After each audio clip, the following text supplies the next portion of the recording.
ನಾನು ಕೂಡ 50 ವರ್ಷಗಳಿಂದ ಈ ಕುಟುಂಬದಲ್ಲೇ ಬೆಳೆದು ಬಂದವನು. ದೇವೇಗೌಡರಿಗೆ ಜೊತೆಗೆ ನಾನು 20 ವರ್ಷದ ಹುಡುಗ ನಾನು ಸೇರಿಕೊಂಡವನು. ನನಗೀಗ 73 ವರ್ಷ. ದೇವೇಗೌಡರು ಚೆನ್ನಮ್ಮನವರು ಅಂದರೆ ನಾವು ಅವ್ರನ್ನ ತಂದೆ ತಾಯಿ ಅಂತ ಇಟ್ಕೊಂಡು ಪೂಜ್ಯ ಭಾವನೆಯಿಂದ ಗೌರವಿಸ್ತವರು. ಅವರ ಆಶೀರ್ವಾದ, ಅವರ ಕೃಪೆ, ಅವರ ಕೈತುತ್ತಿನ ಅನ್ನ ತಿನ್ಕೊಂಡು ಬೆಳೆದವರು ನಾವು. ಇವತ್ತು ನಾನು ನಮ್ಮ ತಾಯಿ ಕಳ್ಕೊಂಡಿದ್ದೀನಿ. ಆದರೆ ನಮ್ಮದು ರಾಜಕಾರಣಕ್ಕೆ ಹೊರತಾಗಿ ರಾಜಕೀಯ ಬಿಟ್ಟು ನಾನು ದೇವೇಗೌಡರು ಚೆನ್ನಮ್ಮನವರು ಅಂದರೆ ಒಂದು ಕುಟುಂಬದ ಥರ ನಾವೆಲ್ಲ ಇದ್ದವರು. ಈಗ ರೇವಣ್ಣ ನನಗೆ ನನ್ನ ಕಣ್ಣು ಮುಂದೆ ಬೆಳೆದ ಹುಡುಗ. ಅವನ ದುಃಖ ನನಗೆ ಅರ್ಥ ಆಗುತ್ತೆ. ಜಿಲ್ಲಾ ಪಂಚಾಯತಿ ಸದಸ್ಯನಾದಾಗ ಈ ಕ್ಷೇತ್ರದ ಒಳಗಡೆ ಮೊಟ್ಟ ಮೊದಲಿಗೆ ಸಾರ್ವಜನಿಕ ಬದುಕಿಗೆ ಬಂದವನು. ತಾಯಿ ಕೃಪೆಯಿಂದ ಬೆಳೆದವನು. ತುಂಬ ಕಣ್ಣೀರು ಹಾಕ್ತಾಯಿದ್ದಾನೆ. ನಾನು ಇಷ್ಟೊತ್ತು ತನಕ ಅವನು ಸಮಾಧಾನ ಮಾಡೋದೇ ಆಯಿತು, ಧೈರ್ಯ ತುಂಬಿದೆ. ಈಗ ಅಗಲಿದ್ದಾರೆ, ಮುಂದಿನ ಕರ್ತವ್ಯ ಮಾಡಬೇಕು. ಸುಮಾರು 32 ಎಕರೆ ಪ್ರದೇಶ ಇದು. ಹಾಗಾಗಿ ವಿಸ್ತಾರವಾದ ಜಾಗ ಇರೋದರಿಂದ ಎಷ್ಟೇ ಜನ ಬಂದರೂ ವ್ಯವಸ್ಥಿತವಾಗಿ ದರ್ಶನಕ್ಕೆ ಅನುಕೂಲ ಆಗಬೇಕು ಅಂಥೇಳಿ ನಿನ್ನೆ ರಾತ್ರಿ 11 ಗಂಟೆಯಿಂದ ಒಂದೇ ಸಮನೆ ವ್ಯವಸ್ಥೆಗಳಾಗ್ತಾಯಿದೆ. ಹೋಗಿರೋ ತಾಯಿ ಬರೋಲ್ಲ, ಆದರೆ ಆಕೆ ಆಶೀರ್ವಾದ ನಿರಂತರವಾಗಿ ನಮಗೆ ಬರೀ ಕುಟುಂಬಕ್ಕಲ್ಲ, ಸಾವಿರಾರು ಜನಕ್ಕೆ ಅನ್ನ ಹಾಕಿರೋ ಮಹಾತಾಯಿ. ಬಡವರು ಬಗ್ಗರು ಕಷ್ಟದಲ್ಲಿರೋರು ಬಂದಾಗಲೆಲ್ಲ ಮನೆ ಒಳಗಡೆ ಆದರಾತಿಥ್ಯ ಮಾಡಿದವರು. ನೂರಾರು ಘಟನೆಗಳು ನನಗೆ ಜ್ಞಾಪಕಕ್ಕೆ ಬರುತ್ತೆ. ಆ ಕುಟುಂಬದಲ್ಲಿ ದೇವೇಗೌಡರ ರಾಜಕಾರಣದಲ್ಲಿ ಆಕೆ ಪರೋಕ್ಷವಾಗಿ, ಪ್ರತ್ಯಕ್ಷವಾಗಿ, ವ್ಯಕ್ತವಾಗಿ, ಅವ್ಯಕ್ತವಾಗಿ ಹೇಗೆ ತೊಡಗಿಸ್ಕೊಂಡಿದ್ರು ಅನ್ನೋದು ಕಣ್ಣಿಗೆ ಕಟ್ಟಿದಾಗಿದೆ. ತುಂಬ ನೋವಿದೆ. ನಿನ್ನೆ ನಾನು ಸುಮಾರು ಹೇಳಿದ್ದೀನಿ ಆ ತಾಯಿಯ ಒಂದು ವೈಖರಿ, ಕುಟುಂಬದ ಹಿಡಿತ, ದೊಡ್ಡ ಕುಟುಂಬನ ಸಾಕಿ ಸಲಹಿದ ರೀತಿ, ಹಮ್ಮು ಬಿಮ್ಮು ಇಲ್ಲವೇ ಇಲ್ಲ. ಇವತ್ತು ಒಬ್ಬರು ಜಿಲ್ಲಾ ಪಂಚಾಯತಿ ಮೆಂಬರ್ ಹೆಂಡತಿ ಮಾತಾಡ್ಸೋಕ್ಕಾಗಲ್ಲ ನಾವು. ಅಂಥದ್ರೊಳಗಡೆ ಪ್ರಧಾನಮಂತ್ರಿಯ ಹೆಂಡತಿ, ಮುಖ್ಯಮಂತ್ರಿಯ ಹೆಂಡತಿ, ಉಡುಗೆ ತೊಡುಗೆ ಏನು ಅದರ ಬಗ್ಗೆ ಕಾಳಜಿ ಇಲ್ಲ. ಅಪ್ಪಟ ಗ್ರಾಮೀಣ ಸಂಸ್ಕೃತಿಯ ಅಭಿವ್ಯಕ್ತಿಯ ಆ ತಾಯಿ. ಒಂದು ಸಲ ದೇವೇಗೌಡರೇ ಹೇಳಿದರು, ರಾಮಕೃಷ್ಣ ಹೆಗಡೆ ಅವರ ಮುಖ್ಯಮಂತ್ರಿಯಾಗಿ ದೇವೇಗೌಡರು ಲೋಕೋಪಯೋಗಿ ಮಂತ್ರಿ, ನಾನು ಹೇಳ್ತಿರೋದು ಈಗ 40 ವರ್ಷದ ಕೆಳಗೆ. ಆವಾಗ ಯಾರೋ ಇದ್ದವರು ನಿಮ್ಮ ಹೆಂಡತಿ ಏನು ಅಂದರು. ನನ್ನ ಹೆಂಡತಿ ಅಪ್ಪಟ ಹಳ್ಳಿ ಹೆಣ್ಮಗಳು, ಅವಳಿಗೆ ಲಿಪ್ಸ್ಟಿಕ್ಕು ಗೊತ್ತಿಲ್ಲ, ಸ್ನೋ ಪೌಡ್ರು ಹಚ್ಚಿಲ್ಲ ಅವಳು ಅಂತಾರೆ. ಆ ಮಟ್ಟಿಗೆ ಅಪ್ಪಟ ಹಳ್ಳಿಯ ಸೊಗಡು ಮೈಗೂಡಿಸ್ಕೊಂಡಂಥ ಸರಳ ವ್ಯಕ್ತಿತ್ವದ ಹೆಣ್ಮಗಳು. ದೇವೇಗೌಡರು ಸರ್ಕಾರಿ ಬಂಗಲೆಗೆ ಫಸ್ಟ್ ಹೋಗಿದ್ದೆ 83ರಲ್ಲಿ. ಬೆಂಗಳೂರಿನ ಕ್ರೆಸೆಂಟ್ ರೋಡಲ್ಲಿ PWD ಮಿನಿಸ್ಟ್ರಾಗಿ ಕ್ವಾರ್ಟರ್ಸ್ ಬಂತು, ಸರ್ಕಾರಿ ಕ್ವಾರ್ಟರ್ಸು. ಅಮ್ಮ ಏನು ಮಾಡಿದರು, 2 ಹಸು ತಗೊಂಬಂದು ಹಿಂದ್ಗಡೆ ಕೊಟ್ಟಿಗೆಲ್ಲಿ ಕಟ್ಟಿದ್ರು. ಸರ್ಕಾರಿ ಬಂಗಲೆಯಲ್ಲಿ ಅಲ್ಲೂ ಒಂದು ಕೊಟ್ಟಿಗೆ ಮಾಡ್ಕೊಂಡಿದ್ರು. ಬೆಳಗ್ಗೆ ಇದ್ದರೆ ಗಂಜಲ ಬಾಚಿ, ಸಗಣಿ ಬಾಚಿ, ದೇವರಿಗೆ ಗೋಮಾತೆ ಪೂಜೆ ಮಾಡಿ, ಹಾಲು ಕರೆದು ಆಮೇಲೆ ಉಳಿದ ಕೆಲಸ. ಅಂದರೆ ಆ ಹಳ್ಳಿಯ ತನನ ಎಲ್ಲಿ ಹೋದರೂ ಬಿಟ್ಕೊಡ್ತಿತ್ತಿಲ್ಲ ಆ ಮಹಾತಾಯಿ. ಅದರಿಂದಲೇ ಹೊಳೆ ನರಸೀಪುರ, ಹಳೆ ಕೋಟೆ, ಮೊಸಳೆ ಹೊಸಳ್ಳಿ ಯಾರೇ ಬರಲಿ ಹೊರಗೆ ಶರ್ಟು ಕೊಳಕ್ಕೆ ಪಂಚೆ ಹಾಕ್ಕೊಂಡು ಯಾರು ಬಂದರೂ ನೀನು ಈ ಊರಿನಲ್ವೇ ಬಾ ಅಂತ ಕರೆಯೋರು, ಹೆಸರಿಡ್ದು ಕರೆಯೋರು. ಹೌದು, ಇಡೀ ದುಡಿದಂಥ ಕಾರ್ಯಕರ್ತರಷ್ಟೇ ಅಲ್ಲ, ಎಲ್ಲರೂ. ಅದರಿಂದಲೇ ನಾನು ಗೌಡ್ರಿಗೆ ಹೇಳ್ತಿದ್ದೆ, ನಿಮ್ಮ ಪುಣ್ಯ ಇಂಥ ಹೆಂಡತಿ ಸಿಕ್ಕಿರೋದು ಅಂತ. ಯಾಕೆಂದರೆ ಗೌಡರು 62, 67, 72, 78, 83, 85 ಕಂಟಿನ್ಯೂಸ್ ಹೊಳೆ ನರಸೀಪುರದಿಂದ MLA. ಅಷ್ಟು ಸಲ ಗೆಲ್ಲಕ್ಕೆ ಕಾರ್ಯಕರ್ತರು ಮತದಾರರ ಶಕ್ತಿನ ಹಿಡಿದಿಟ್ಕೊಳ್ಳೋದು ಇಷ್ಟು ಕಷ್ಟ. ಒಂದು ಎಲೆಕ್ಷನ್ ಆದರೆ ಇನ್ನೊಂದು ಎಲೆಕ್ಷನ್ ನಾವು ಸೋತು ಹೋಗ್ತೀವಿ.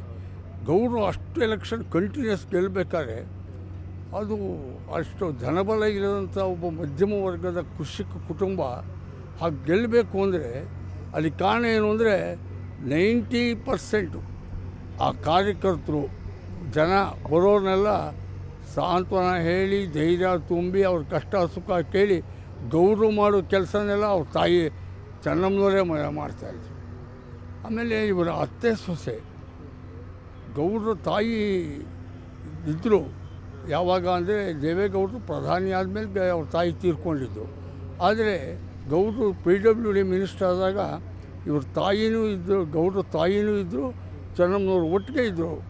ಅತ್ತೆ ಸೊಸೆ ಎಷ್ಟು ಚೆನ್ನಾಗಿ ಹೊಂದ್ಕೊಂಡಿದ್ದು ಈಗಿನ ಹೆಣ್ಣುಮಕ್ಕಳುಗಳಿಗೆ ಮಾದರಿ ಮತ್ತು ಆದರ್ಶ. ಅತ್ತೆ ಅಂದರೆ ತಾಯಿ ಅಂತ ಕಾಣ್ತಾಯಿದ್ರು ಚೆನ್ನಮ್ಮನವರು. ದೇವೇಗೌಡರ ತಾಯಿನ ಅತ್ತೆ ಅಂತ ಹೇಳ್ತಿಲ್ಲ, ತಾಯಿ ಅಂತಲೇ ಪೂಜೆ ಮಾಡೋ ರೀತಿ ಕಂಡವರು. ಹಾಗಾಗಿ ಮಹಾತಾಯಿ ತುಂಬ ನಮಗೂ ನೋವಾಗಿದೆ.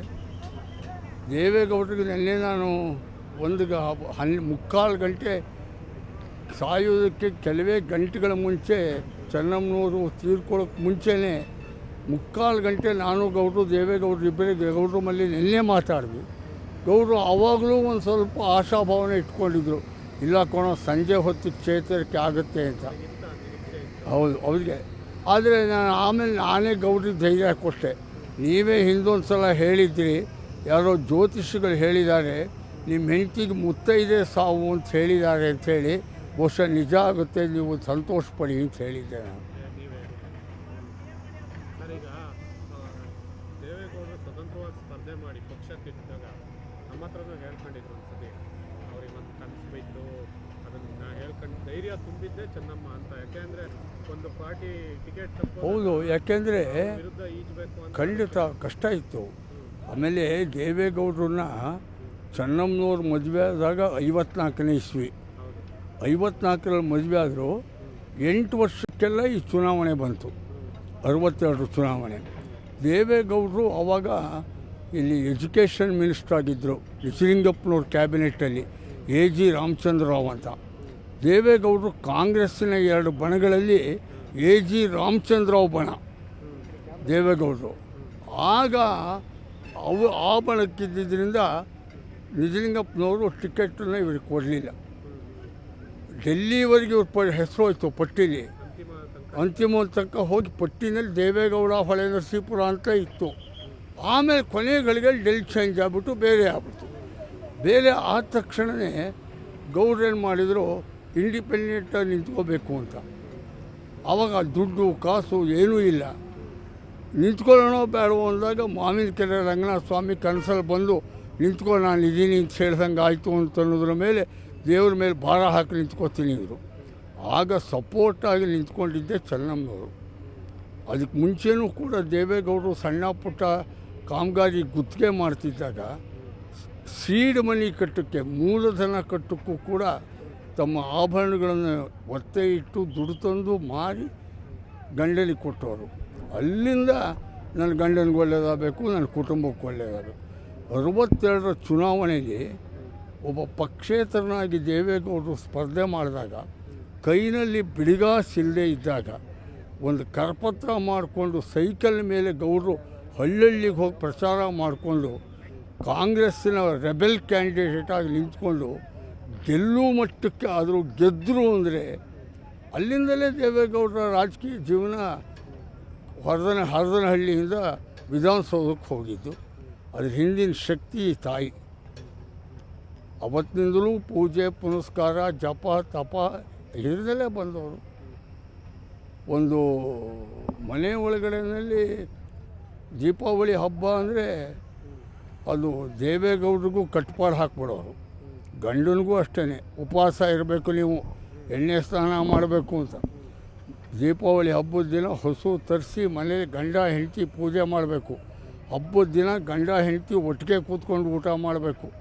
ಅವೆಲ್ಲ ಹಳ್ಳಿಯ ಸಂಸ್ಕಾರ, ಸಾತ್ವಿಕ ಬದುಕು ಮೈಗೂಡಿಸ್ಕೊಂಡಿದ್ದಂಥ. ಸರ್, ಈಗ ನೀವು ಹೇಳಿದ್ರಿ, ಈಗ ಒಬ್ಬರು ಗ್ರಾಮ ಪಂಚಾಯತಿ ಮನೆಯವರು ಆದ್ರೇ ಅವ್ರನ್ನ ಕಳ್ಕೊಳ್ಳೋಕ್ಕಾಗಲ್ಲ, ಅವ್ರನ್ನ ಮಾತಾಡ್ಸೋಕ್ಕಾಗಲ್ಲ ಅಂತ.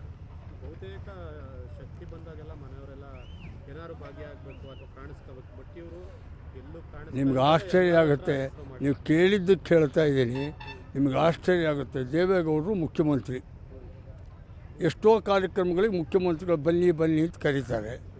ಮುಖ್ಯಮಂತ್ರಿಗಳು ಎಲ್ಲ ಕಾರ್ಯಕ್ರಮಗಳನ್ನು ಒಪ್ಕೊಳ್ಳೋಕ್ಕಾಗಲ್ಲ ಅವ್ರ ಬ್ಯುಸಿ ಶೆಡ್ಯೂಲಲ್ಲಿ. ಆಗ ಕರೆಯಕ್ಕೆ ಬಂದ ಸಂಘಟಕರು, ಸರ್ ನೀವು ಬರದೇ ಹೋದರೂ ನಿಮ್ಮ ಹೆಂಡತಿನ ಕಳಿಸಿ ಸರ್ ಅಂತ ಹೇಳ್ತಾರೆ. ಮುಖ್ಯಮಂತ್ರಿಗಳ ಹೆಂಡತಿ ಬೇಕಾದರೆ ಮುಖ್ಯಮಂತ್ರಿಗಳ ಬದಲಿಗೆ ಸಾರ್ವಜನಿಕವಾಗಿ ಎಷ್ಟೋ ಕಾರ್ಯಕ್ರಮಗಳು ಕಾಣಿಸ್ಕೊಂಡು ಹಾರ ತುರಾಯಿ ಮೆರವಣಿಗೆ ಅಂತ ಹೇಳಿ ಪ್ರಚಾರ ತಗೋಬೋದಿತ್ತು.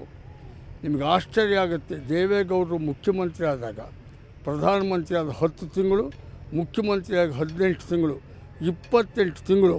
ಅದಕ್ಕೆ ಮುಂಚೆ ದೇವೇಗೌಡರು ಮಂತ್ರಿ ಆದಾಗ ಒಂದೇ ಒಂದು ಸಾರ್ವಜನಿಕ ವೇದಿಕೆಯಲ್ಲೂ ಚೆನ್ನಮ್ಮನವ್ರು ಕಾಣಿಸ್ಕೊಂಡವರಲ್ಲ. ಅಂದಮೇಲೆ ನೀವು ಲೆಕ್ಕ ಹಾಕ್ಕೊಳ್ಳಿ, ಆಕೆಯ ಮನಸ್ಥಿತಿ, ಆ ಸ್ಥಿತಪ್ರಜ್ಞತೆ